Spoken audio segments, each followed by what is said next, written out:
একযোগে চতুর্দিকে অভিযান চালিয়ে অবৈধ মদসহ 3 ব্যক্তি ধৃত লোকপুর থানায়। বীরভূম জেলার খয়রাশোল ব্লকের লোকপুর থানার পশ্চিম সীমান্তে ঝাড়খণ্ডের বাগডহরি থানার মুরাবেরিয়া গ্রাম থেকে অবৈধভাবে মদ পাচারের উদ্দেশ্যে বেশ কয়েকজন পাচারকারীরা লোকপুর থানা এলাকার মধ্যে ঢুকছে।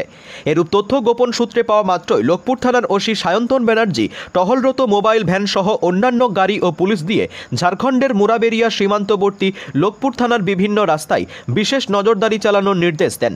সেই মোতাবেক পুলিশ ফাঁদ পেতে পৃথক পৃথক 3টি জায়গা থেকে অবৈধ মদ সমেত 3 ব্যক্তিকে গ্রেপ্তার করা হয় একটি সাইকেল সহ।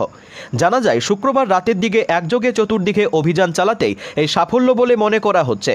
এএসআই নয়ন ঘোষ স্থানীয় থানার ভাদুলিয়া গ্রামের সুকুমার ডোম নামে এক ব্যক্তিকে নাইলন থনের মধ্যে থাকা 15 লিটার চোলাই সহ আটক করা হয় বারাবন জঙ্গল মোড়ে।